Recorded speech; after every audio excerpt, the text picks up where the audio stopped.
Gloria a Dios, voy a esperar que se conecten nuevamente. Tuvimos un problema con la cámara 1, pusimos rápidamente la cámara 2. Se conecta, les voy a platicar lo que pasó con la pandemia, la perrita, y la llevamos con el veterinario. Dimos un paseo como de casi media hora porque cambiamos de ruta, pero ya que llegamos ahí, me dice la recepcionista, ¿qué raza es? Y me quedo viéndole y le digo, 440, y como que no me entendía. Le dije, muy bien, es 220. Y se quedó callada y le dije, bueno, pues es 110. Le iba bajando de raza. Bueno, pues es 110. Y me dice la recepcionista, es criolla. En ese momento dije, qué bonito le dicen aquí a los perritos 110. Le dije, sí, es criolla. Así que nuestros perritos que tenemos en la pandemia del COVID son criollos. Y tengo 4 perritas criollas para donarlas. Bien bonitas, así que el que quiera una nomás avise. Y quiero traerles rápidamente la palabra del Señor. Ya creo que la mayoría van a conectar. Así que el Señor le dijo algo a Moisés. ¿Sabes lo que el hombre busca? Lo que más puede traer felicidad a cada ser humano es tener paz. Tú puedes tener mucho dinero, pero si no tienes paz, no te sirve de nada. Tener descanso, poder decir, sabes, puedo dormir tranquilo, puedo descansar sabiendo que mi casa no se va a caer encima de mí. Puedo tener tranquilidad. Todos buscamos eso. Y hay gente que puede decir, bueno, pues yo tuviera tranquilidad si estuviera solo en un lugar aislado. Bueno, ahí están las cárceles de máxima seguridad. Yo creo que más aislado que eso no se puede estar. Y sin embargo la gente ahí no tiene vida. Así que el estar aislado, lejos de la gente, en ningún momento te trae felicidad. En ningún momento te trae alegría, te trae paz. Y el Señor quiere traer a tu vida su paz, quiere traer a tu vida descanso. Y en esta semana, desde el lunes, el Señor trajo una cita bíblica muy fuerte a mí, que me llamó la atención, que fue muy tónica cuando la recordé, y rápido la busqué en la palabra, Éxodo 33:14, y quiero leértela. Es cuando el Señor le dice a Moisés algo muy importante. Le dice, y dijo el Señor, mi presencia irá contigo, Moisés, y te daré descanso. Mi presencia irá contigo y te daré descanso. Isaac, desconecta el otro micrófono, quita el sonido de todo, por favor. Mi presencia irá contigo y te daré descanso. ¿Por qué necesitaba Moisés ese descanso? Él sabía que tenía que dirigir a todo un pueblo, eran más de 3 millones de israelitas, a la tierra prometida, pero él ya sabía cómo era ese pueblo. Previamente, 40 años atrás, él había intentado dirigirlos, poner orden, cuando un israelita estaba golpeando a un compañero de él. Y cómo este israelita le contesta a Moisés: ¿qué? ¿Quién te ha puesto por juez? ¿Acaso me vas a matar como mataste al egipcio? Él sabía que era un pueblo de dura cerviz. No es lo mismo ser pastor de ovejas, siendo que las ovejas son complicadas, a ser pastor de personas. Y no es lo mismo ser pastor de personas a ser pastor de ese pueblo que estaba saliendo de Egipto con costumbres egipcias,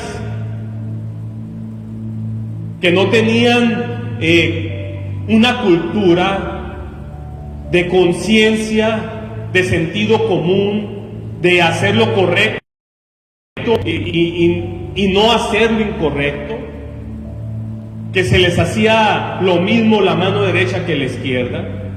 En ese momento Moisés le dice: si tu presencia no va conmigo, no nos saques de aquí.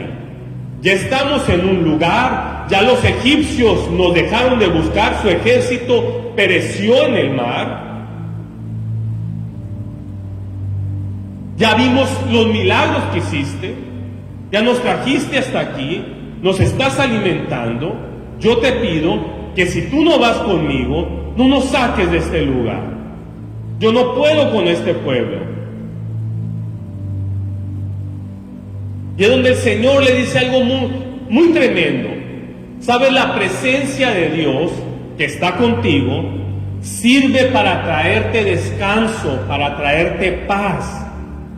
Dios nos promete que si nosotros cultivamos con Él el andar, cuidamos el saber que está con nosotros su presencia, entonces, aunque estemos en camino, aunque estemos en medio de la batalla o en medio de la tormenta, ¿sabes? Su presencia nos va a dar descanso. Su presencia nos va a dar descanso. Un doctor, Julian Urban, un doctor italiano, en este tiempo de pandemia, el año pasado precisamente, este doctor vio cómo el hospital, de atender unas decenas de personas en un día, cuando empezó la pandemia, empezaron a llegar primero centenas de gente contagiada, luego miles, luego tomar la decisión de decir quién se quedaba en el hospital y quién se tenía que ir a morir a su casa. Narra en un testimonio personal que literalmente se estaba volviendo loco él y todos sus compañeros, incluso 2 se contagiaron y murieron. Y decía cómo ellos, al ser doctores, pues para ellos era sinónimo de ser ateos. Eran gente culta, era gente estudiada, era gente que para ellos creer en Dios era una ofensa. Ellos se creían que estaban por encima de la ignorancia de sus papás, cuenta en su testimonio. Hasta que llegó un momento que un pastor de 75 años de edad es internado en el hospital. Y le impactó que ese hombre no se despegaba de su Biblia. Aunque batallaba para respirar, aunque tenía todos los síntomas en la época que no sabían qué hacer con ellos. Dije hace un momento cómo hoy en día ya hay un cuadro básico que cualquier doctor te lo puede dar cuando alguien presenta un COVID en etapas primarias, tempranas. En aquella época no sabían qué hacer, lo único los entubaban. La mayoría se acuerda que incluso todos los países trataban de tener esas máquinas para entubar a las personas. Hoy en día ya no se preocupa mucho por esa situación. Se trata de que no lleguen a ese punto. Pero este doctor no sabían realmente qué hacer, estaban cansados, tenía 6 días que no iba a su casa cuando empezó a narrar esto. No sabía ni cuándo había sido la última vez que había comido. No pudieron ni llorar a sus dos compañeros que fallecieron también. No podía salir del hospital. Y vean cómo este pastor, dentro de su misma situación, él lo más que podía es agarrarle la mano a personas y balbucear tal vez una oración. Y fue donde ellos empezaron a darse cuenta que el hombre tiene un límite. El hombre tiene un límite. Y cuando ese límite llega, es cuando te das cuenta que solamente Dios puede obrar de ahí en adelante. Y dice que todos sus compañeros y él se dieron cuenta que tenían que regresar a Dios. Sabes, Dios no te deja, su presencia ahí está. Tú eres el que muchas veces abandonas a Dios. Soy yo el que muchas veces abandono a Dios. ¿Por qué? Porque pensamos que podemos resolver las cosas nosotros mismos. Moisés se dio cuenta. ¿Sabes? Justamente cuando le dice, si tu presencia no va conmigo, no me saques de aquí. ¿Sabes qué había pasado? Moisés había subido al monte 40 días y 40 noches. Incluso pensaron que se había muerto en ese lugar, porque nadie podía estar sin comer, sin beber, y quién sabe dónde estuviera. Pensaron que realmente ya no iba a regresar, hicieron un becerro de oro para adorarlo y para regresar con el Egipto y decir, este es el Dios que los aplastó, ahora adórenlo ustedes y lo vamos a adorar nosotros, y todos felices para siempre. Cuando regresa Moisés con las tablas de Dios, Dios mismo le dijo, mira, ve al pueblo rápido, porque se está desenfrenando. Moisés no tenía prisa por apartarse de la presencia de Dios. Él sabía que en la presencia de Dios hay descanso. Él sabía que en la presencia de Dios hay paz. Búscame Juan 14, 20, por favor. Él sabía que todo con Dios lo tienes, y sin Él nada tienes. Pero baja cuando el Señor le ordena y se da cuenta que el pueblo estaba desenfrenado. Dice, qué vergüenza, Moisés, qué vergüenza con los enemigos. Qué vergüenza si esto se enteran los egipcios. Qué vergüenza si esto que está pasando se enteran los pueblos a los que vamos. Qué vergüenza con los ángeles que están alrededor de nosotros. Y incluso quebra las tablas. Dice, este pueblo no merece estas piedras que fueron talladas por la mano de Dios y estas palabras que fueron escritas con su dedo. Este pueblo no merece eso. Termina habiendo una situación de muerte. Y es donde Moisés abre su corazón y le dice al Señor, ¿sabes? Yo no voy a poder. Yo no voy a durar mucho así. Me va a dar un infarto. Me pueden linchar esta gente. Lo intentaron varias veces. Pero el Señor le dijo algo, mira, el Señor Jesús lo dijo, en el mundo tendréis aflicción, pero confiar, yo he vencido al mundo. Le dijo, no te preocupes. No, le dijo, no te preocupes, cada vez que alguien se levante contra ti, en 5 segundos yo lo voy a tener aplastado como una cucaracha. No le dijo eso. No le dijo, sabes, yo voy a hacer a fuerzas que el pueblo se pongan bien ordenados como si fueran un gran ejército, ¿no? Porque hay tanta maldad, porque el Señor no es un tirano, porque Dios no es un tirano, porque Dios te deja hacer lo que tú quieras. Incluso te permite que tú te olvides de Él. Es decisión tuya. Ese doctor italiano dice, no nos quedó otra más que regresar a Dios. Más que saber que la tontería más grande que habíamos pensado en toda nuestra vida era que como éramos doctores no necesitábamos a Dios. Hasta que llegó esto. El Señor a Moisés no le prometió nada. Le dijo algo y a la vez sí le prometió.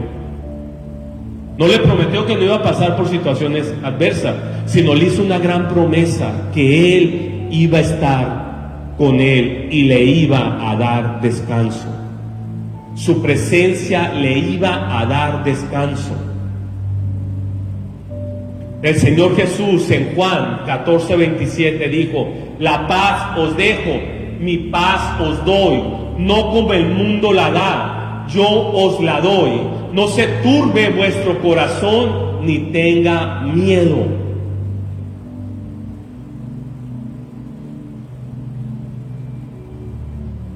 En ese mismo capítulo Él está prometiendo que no nos dejarían huérfanos, que iba a venir un consolador, el Espíritu que Dios mandaría, que nos iba a guiar a toda verdad y a toda justicia.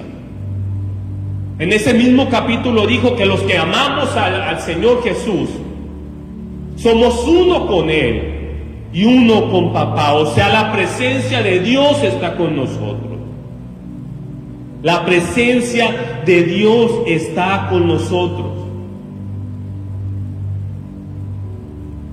Entonces Moisés, sabiendo que su Dios iba a ir con él, encara el destino que tenía por delante.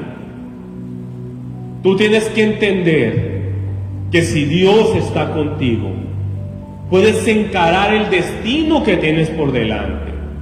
Tienes que entender que lo que todo el mundo busca es tener paz.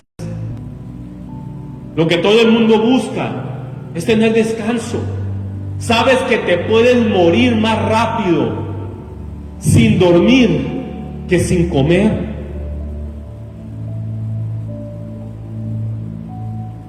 No hay máquina en este mundo que funcione eternamente. La tienen que detener para poderle dar mantenimiento. ¿Sabes? Lo único que no se detiene en el hombre es el corazón. Son funciones como la de los pulmones. Imagínate que cada vez que nos durmamos, separar el corazón, los pulmones, el cerebro, pues te mueres. ¿Sabes que la mayoría de nuestros órganos entran en un proceso de limpia? El sistema linfático empieza a limpiar la sangre, a limpiar el cerebro, a limpiar todo. Solamente queda conectado en manera más fuerte el oído. Por eso es más fácil levantarte de un grito que moverte. A veces hay personas que le mueves un pie y no se despiertan, y sin embargo haces un ruido y luego reacciona. ¿Por qué? Porque el mismo Señor permite que haya órganos del cuerpo para que nos alerte cuando hay alguna situación. Incluso cuando el corazón baja el ritmo cardíaco y baja la presión, de repente entra un como brinco que lo hace reaccionar. Pero sin embargo tienes que dormir, porque si no te mueres. Tienes que descansar. Hay máquinas generadoras de electricidad, pero llega un momento que las tienen que detener para ponerle aceite, para cambiarles cosas.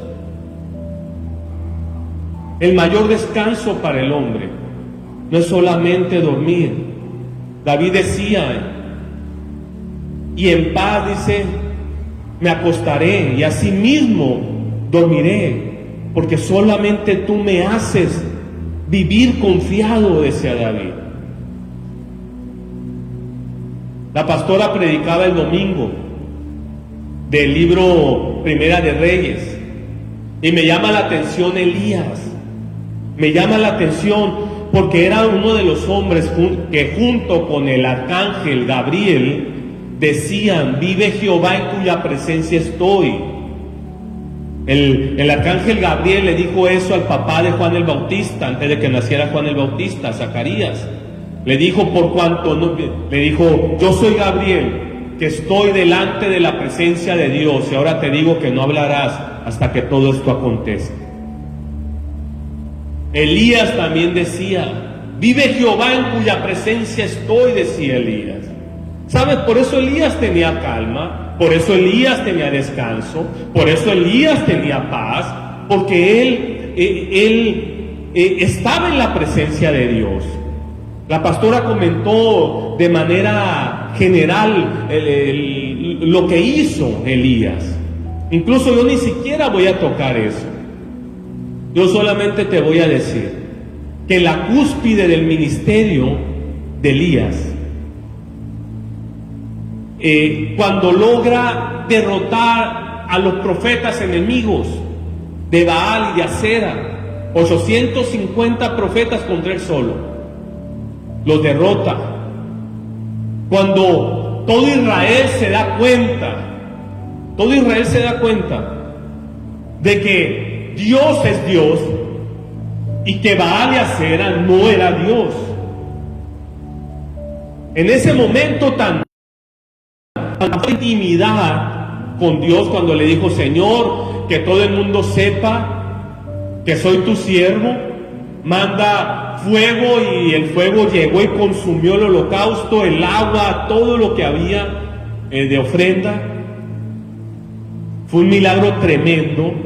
Y aún así después ora Elías y llueve. No nomás llovió fuego, llueve también. Por 3 años hubo sequía, la gente se estaba muriendo de hambre, de sed, de todo. Y Elías dijo: no habrá lluvia hasta que yo lo diga, porque vive Jehová en cuya presencia estoy. O sea, no es que yo sea Dios, pero el Señor es el que me está mandando y está conmigo. Y el Señor ya dijo que así va a ser, y así va a ser. Y sabes, oró y llovió. Incluso le dijo a Acab: desciende rápido antes de que te agarre el aguacero, no sea que te accidentes. Vete a tu palacio. Allá va Acab, el rey Acab, allá va corriendo a su palacio. Y te voy a leer lo que quiero que escuches este día. Y llegó al palacio y le cuenta a su mujer Jezabel. Y Jezabel le manda a decir algo a Elías. Dice: Acab dio a Jezabel, su esposa, la nueva de todo lo que Elías había hecho y de cómo había matado a espada a los 850 profetas de ella. Entonces envió Jezabel a Elías un mensajero con este mensaje que vas a oír: así me hagan los dioses, o sea, así me haga tu Dios y el Dios que sea, y aún me añadan más, aún me despedacen, no sé, si mañana a estas horas yo no te he puesto a ti como a uno de ellos. Viendo pues el peligro, Elías se levantó y se fue para salvar su vida. Hasta ahí. Viendo el peligro, sintió pánico, sintió caos, se olvidó que el Señor estaba delante de él, más bien él delante del Señor. Se le olvidó todo. Se le olvidó que los cuervos lo habían alimentado milagrosamente. Se le olvidó que él por su boca había cerrado los cielos. Se le olvidó cómo resucitó al hijo de la viuda. Se le olvidó cómo la viuda lo sustentó cuando él le hizo una petición, cuando la viuda no tenía nada más que un pequeño bocado y dejarse morir de hambre junto con su hijo. Se le olvidó ese poder, fuego del cielo. Se le olvidó que él invocó la lluvia y volvió a llover. Entró en pánico, los nervios se le destrozaron y salió huyendo. Llega Judá y deja a su criado ahí.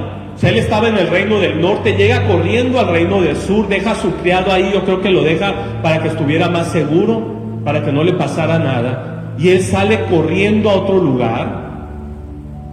Ahí se duerme, un ángel lo despierta, le da comida.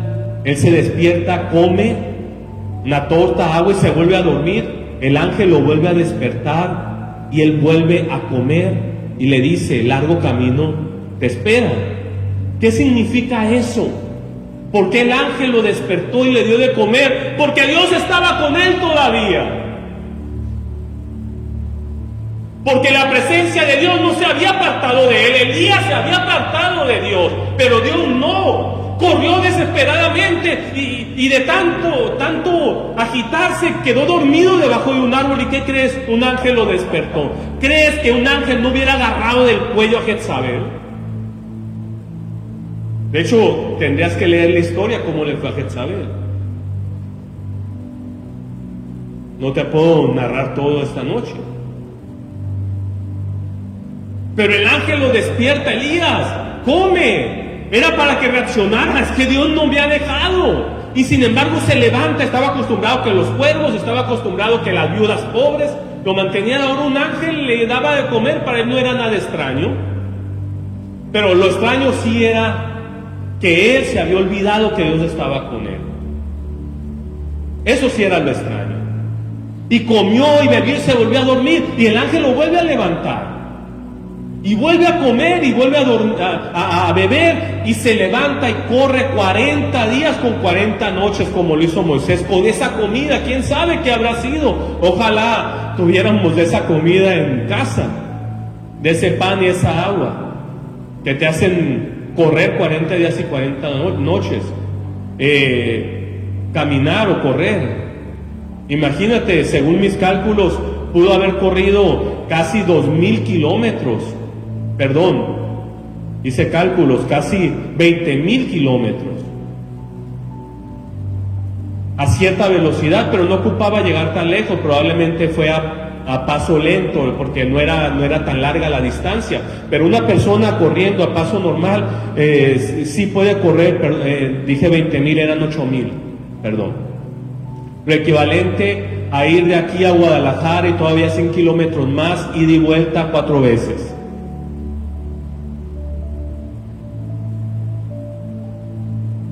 Eso puede correr un hombre en 40 días con sus noches. Pues Elías corrió, no necesitó correr tanto, no era la distancia tan lejana. Llegó al monte de Dios y se metió en una cueva y se durmió. Tenía sus nervios hechos pedazos. Estaba para reclamarle a Dios. Incluso el Señor llega y habla con él y le dice: ¿sabe? Es que yo he tenido celo por ti y la gente no te quiere adorar y todo está patas para arriba y yo tuve que huir porque me querían matar y aquí estoy mejor. Se olvidó de la paz que daba la presencia de Dios. Y te quiero leer esto, cuando estaba en la cueva, antes de que el Señor hablara con él, lo que te acabo de decir. Dice, el Señor le dijo, es más, voy a leer uno arriba. Y él respondió: he sentido un vivo celo por Jehová, Dios de los ejércitos, porque los hijos de Israel han dejado tu pacto, han derribado tus altares y han matado a espada a tus profetas. Y solo yo he quedado y me buscan para quitarme la vida. Como si el Señor no supiera. El Señor fue el que lo mandó allá. Y le dijo: sal fuera y ponte en medio delante de Jehová. Y he aquí Jehová que pasaba, y un grande y poderoso viento que rompía los montes y quebraba las peñas delante de Jehová. Pero Jehová no estaba en el viento. ¿Ok? ¿Sabes? Jehová estaba con él. Le dijo: sal. Quiero que te imagines que tú sales de una cueva, allá en un cerro grandote. Sales de la cueva y el Señor está contigo, a un lado. Y ves un viento tan fuerte que hasta las piedras se quebran. Dice, pero Jehová no estaba en el viento, así es, Jehová estaba con él. Dice, y tras el viento un terremoto, pero Jehová no estaba en el terremoto. Y tras el terremoto un fuego, pero Jehová no estaba en el fuego. Y tras el fuego un silbido apacible y delicado. Y cuando lo oyó Elías, cubrió su rostro con su manto y salió y se puso a la puerta de la cueva. Y he aquí vino la voz diciendo: ¿qué haces aquí, Elías? ¿Qué hace un viento fuerte? Un viento fuerte arranca árboles, puede tumbar una casa que no esté bien cimentada, puede hacer muchos destrozos, pero un terremoto es algo más grande. Un terremoto puede hacer que algo que tenga mucha profundidad, una casa con buenos cimientos, se venga abajo. ¿Y qué puede hacer el fuego? El fuego puede destruir lo que el viento y el terremoto no pudieron. El fuego puede aniquilar todo. Cuando un edificio se quema, no queda nada, incluso lo que no se quemó queda ahumado y queda inservible. Así estaba el corazón de Elías. Esas tres representaciones representaban, disculpa la redundancia, lo que tenía en su interior Elías tenía un caos. Elías estaba en medio de una tormenta, en medio de un terremoto, en medio de fuego. Él estaba dentro de un caos hasta que escucha el silbido de la presencia de Dios. Si él no se hubiera olvidado de que vive Jehová en cuya presencia estoy, que estaba en la presencia de Dios, el fuego cayó y no lo consumió.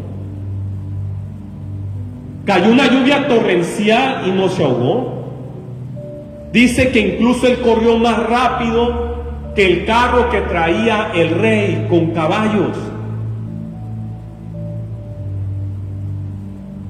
Quiero que comprendamos que siempre va a haber terremotos, va a haber vientos, va a haber fuego, pero la paz depende de que tú sepas que en vez de caer en caos y en pánico, y sabes, eso le pasa a todo el mundo, le pasó a Elías. Ahorita te voy a comentar de a otra persona que le pasó. ¿Y a quién no le pasó? En medio de todo el caos, tienes que saber que la presencia de Dios está contigo. David, el dulce cantor de Israel, aquel que decía que en paz se podía acostar y podía dormir tranquilo, porque él lo hacía vivir confiado. Aquel que escribió el Salmo 23, Jehová es mi pastor, ¿qué me faltará? Nada me faltará. En lugares de delicados pastos me hará descansar, junto a aguas de reposo me pastoreará. Confortará mi alma, me guiará por sendas de justicia, por amor a su nombre.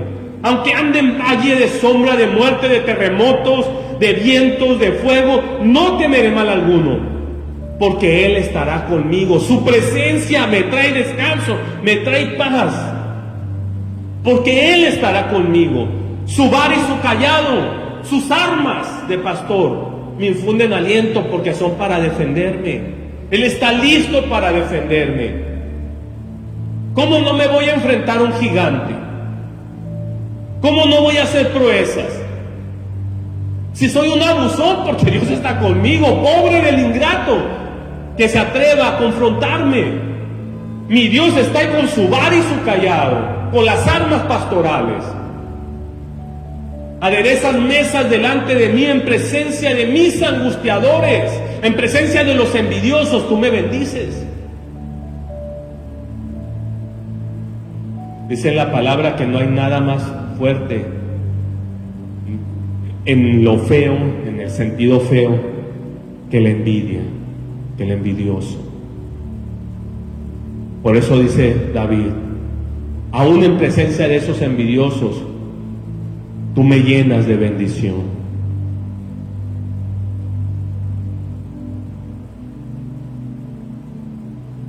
Unge mi cabeza con aceite, me sanas, confortas mi alma. Ciertamente el bien y la misericordia me seguirán todos los días, porque tú estás conmigo.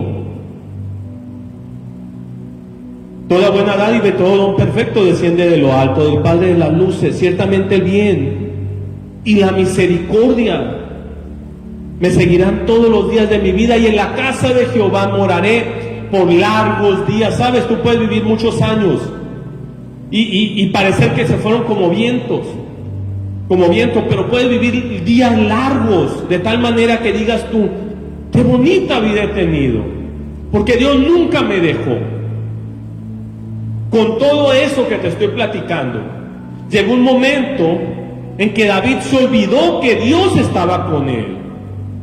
A veces hemos predicado, ha habido muchas enseñanzas de cuando David se queda en el palacio, de por qué no fue a pelear, ¿sabes? Él se tenía que quedar en el palacio. Previamente a eso estuvieron a punto de matarlo. Abisaí, cuando se dio cuenta que un gigante, uno de los gigantes de los parientes de Goliat, que estaba listo para irse sobre el rey David, David ya no estaba tan joven, David estaba siendo derrotado. Abisaí, uno de sus guardias personales, hermano de Joab, brincó, como se dice aquí, y lo defendió y mató al gigante. Y le dijeron a David, David, sabes, rey, no queremos que te pase nada. Si te pasa algo, la lámpara de Israel se apaga. Cuando haya otra batalla, queremos que te quedes en el palacio, y ya cuando derrotemos al enemigo, cuando vayamos a entrar a tomar la ciudad enemiga que hemos conseguido, entonces tú vas y la tomas, pero ya no estés en la batalla como siempre lo haces. Mira, hay tiempo para todo y ya no es tu tiempo para andar agarrando camotazos a otros, porque ya no está el horno para bollos. Espero que me hayas entendido un poquito. Y él entendió, y ¿sabes? Se quedó en su palacio. Pero de repente se olvidó, pensó que el Señor se había ido con los combatientes. Pero no, el Señor estaba allá y también estaba con él. Miró por una ventana, todos conocen, o la gran mayoría conocen la historia, una mujer que se estaba bañando, que era muy hermosa, dice ahí. No tenía hijos, qué raro, porque cuando alguien se casaba en Israel en aquella época, un año su esposo no iba a la batalla, porque tenía que estar con su esposa hasta que le hiciera un hijo, vaya. Entonces probablemente se creía que era estéril ella, pero tal el estéril era el esposo. Ahora, el esposo tenía probabilidad de morir, pues estaba en la batalla, David estaba en el palacio. Pero David, en vez de decir, ay, por Dios, ¿qué hice? O ¿qué hizo esta mujer? ¿Cómo se está bañando ahí? Si cualquiera la puede, bueno, yo desde el palacio, cualquier cosa pudo haber dicho, Señor, pues está muy bonita. ¿Sabes? Dios no le negaba nada. Hace unos domingos dije algo que espero que, algunos me dijeron que lo recordaban. No tomes a la fuerza lo que Dios no te ha dado por las buenas. Lo que Dios no te ha dado por las buenas, no lo puedes tomar tú por las malas. David lo tomó por las malas. David se olvidó que Dios estaba con él, se olvidó de ese Dios que lo hacía dormir confiado, se olvidó de ese Dios que era su pastor, se olvidó de ese Dios que lo acompañó cuando mató al gigante, se olvidó de todo. En ese momento se olvidó.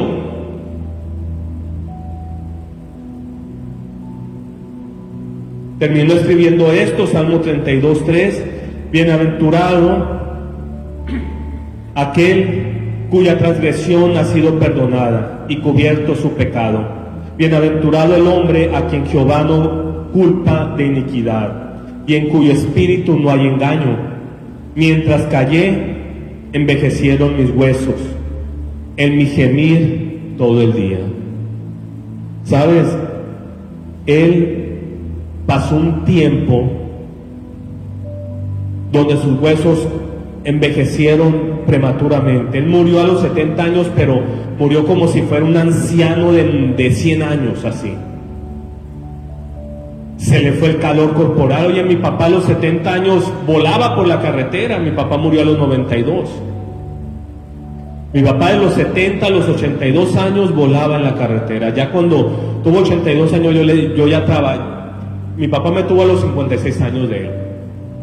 Yo ya me había casado y empecé a trabajar. Teníamos negocio, la pastora y yo, y le dije, papá, usted ya no necesita trabajar, yo le voy a dar tanto a la semana, por favor. No, yo tengo fuerzas, papá, usted tiene 82 años, usted puede poner en peligro incluso a otras personas que vayan en la carretera, se puede llegar a dormir imagínese, va una familia que no las debe y usted puede causar una tragedia. Papá, deje de trabajar, y dejó de trabajar. Pues David murió a los 70 años, como mi papá murió a los 92. 22 años después murió mi padre. ¿Por qué envejeció David de esa manera, prematuramente? Porque sus huesos envejecieron. ¿Por qué razón? Por un error. ¿Y cuál fue su error? Desear a la mujer, no, olvidarse que su Dios estaba con él.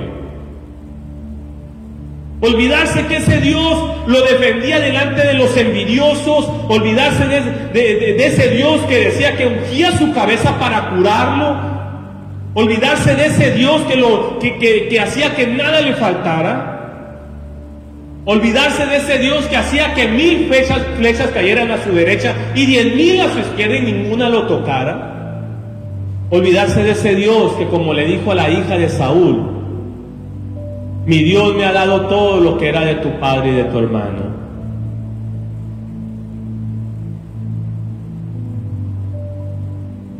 Qué grueso.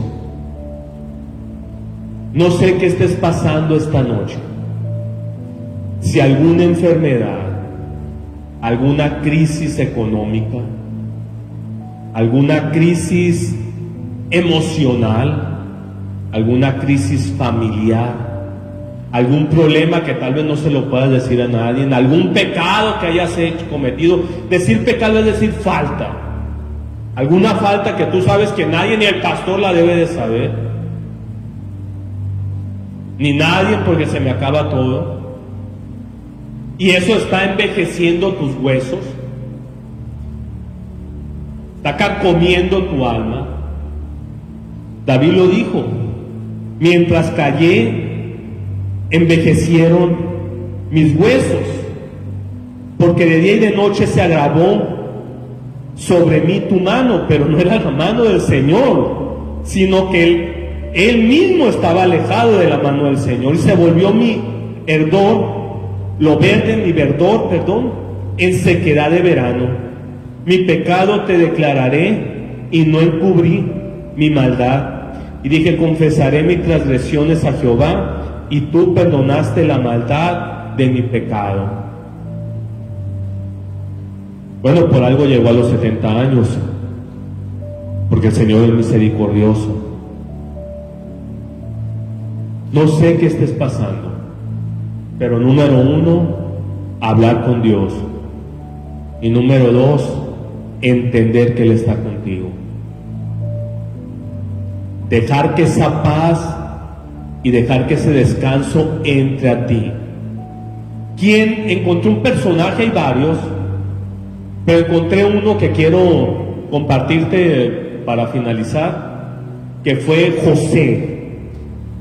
José, Génesis 39, del 1 al 3. Todos sabemos que los hermanos lo vendieron, lo querían matar, lo echaron en un pozo, convenciéndose unos a otros para asesinarlo. De repente dijeron: no, con el hermano mayor, ¿cómo vamos a derramar la sangre que es como si fuéramos nosotros? Es nuestro hermano, no podemos hacer eso. Llegaron unos mercaderes de esclavos y vendieron a José, su hermano menor. Y dice el 39 capítulo, versículo 1, 2 y 3, 1 y 2, dice: llevando pues los mercaderes José a Egipto, Potifar, oficial del faraón, capitán de la guardia, varón egipcio, lo compró a los ismaelitas que lo habían llevado allá. Mas Jehová estaba con José, y fue varón próspero, y estaba en la casa de su amo el egipcio. ¿Por qué fue varón próspero? Porque Jehová estaba con José. Ahora, José pudo haber estado amargado, y sin embargo hizo prosperar a su amo. Lo metieron a la cárcel por cuestiones de la esposa del amo, que quería hacerse de él, pues era esclavo y estaba guapito, joven, y él no quiso tomar lo que no le correspondía, no iba a tomar a la mala lo que Dios no le daba por las buenas, y prefirió ir a dar a la cárcel. Y en la cárcel podría haber estado amargado, pero aún ahí prosperó, y de la cárcel fue tomado para ser el segundo del reino más grande en aquella época. Y ahí prosperó también. ¿Por qué? Porque él en todo momento supo que Dios estaba con él. ¿Y por qué lo sabía? Porque él era hijo de una mujer estéril, que Dios le hizo el milagro y su nombre significaba Dios me va a bendecir más. Eso significa José. Dios me va a dar más bendición, porque su mamá no nomás quería un hijo, quería otro. Había sido estéril muchos años, quería otro. Él era hijo de esa mujer, era hijo de Jacob, que probablemente le enseñó todo. Le dijo, ¿sabes qué? Yo pasé muchas penalidades, muchas, pero Dios siempre estuvo conmigo. Y probablemente, como yo te lo digo, como pastor tuyo, el Señor está contigo. Él como padre le decía a José, porque dice que José, para ser el menor, estaba en las tiendas con él. Y sabes, José, Dios está contigo. José entendió todo lo que te he dicho. José lo entendió sin tener un profeta como lo tuvo David, o sin ser un profeta como lo fue Elías o Moisés. Simple, sencillamente, en ningún momento se menciona que Dios haya hablado con José como lo hizo con Jacob, como lo hizo con Isaac, como lo hizo con Abraham, su bisabuelo, su abuelo y su padre. En ningún momento se menciona que Dios haya hablado con José. José tuvo sueños, incluso tuvo la habilidad para interpretar sueños. Incluso José, antes de morir, creyendo en las promesas que había hecho a sus antepasados Dios, les dijo a los israelitas, ciertamente voy a morir. Pero quiero decirles que más ciertamente Jehová los va a visitar, porque no hay promesa que Él no cumpla. Eso me enseñó mi padre. No hay promesa que Él no cumpla. Los va a visitar para llevarlos a la tierra que prometió a abuelo, a bisabuelo y a papá. Y cuando los lleve para allá, quiero que mis huesos se los lleven con ustedes.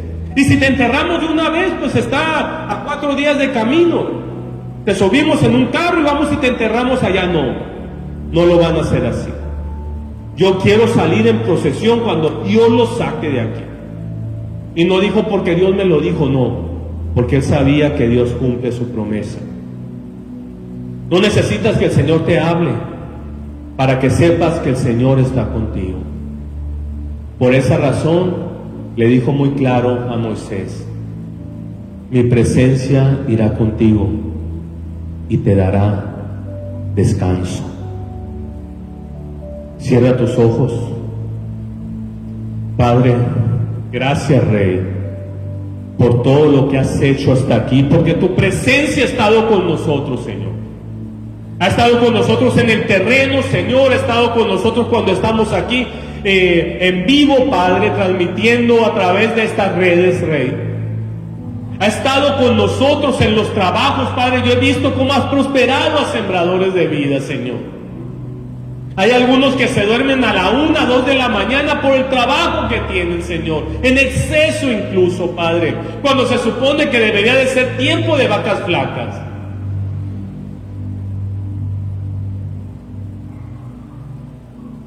Padre, gracias, Señor, porque en medio de la tormenta de enfermedad, tú estás con nosotros, Señor. En medio del terremoto, de la crisis, Señor, estás con nosotros. En medio del fuego, de la prueba, tú estás con nosotros, Señor.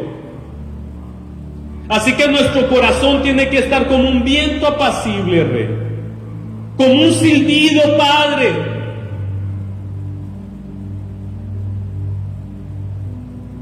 Porque tu presencia trae paz. Esa es la paz que nos dejaste, Señor Jesús, no la paz del mundo, tu paz.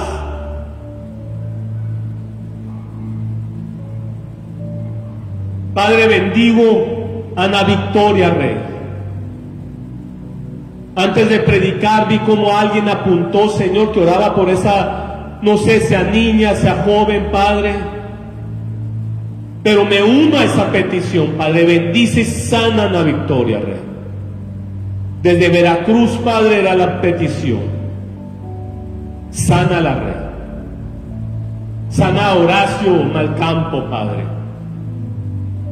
Señor, sana a todos los sembradores de vida, como los ha sanado, Padre. Señor, sea tu mano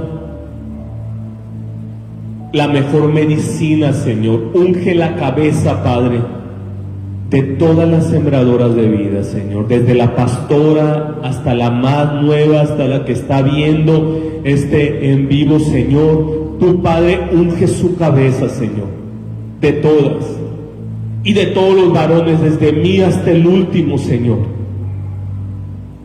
Padre, porque tu unción, Señor, es la que trae sanidad, Señor.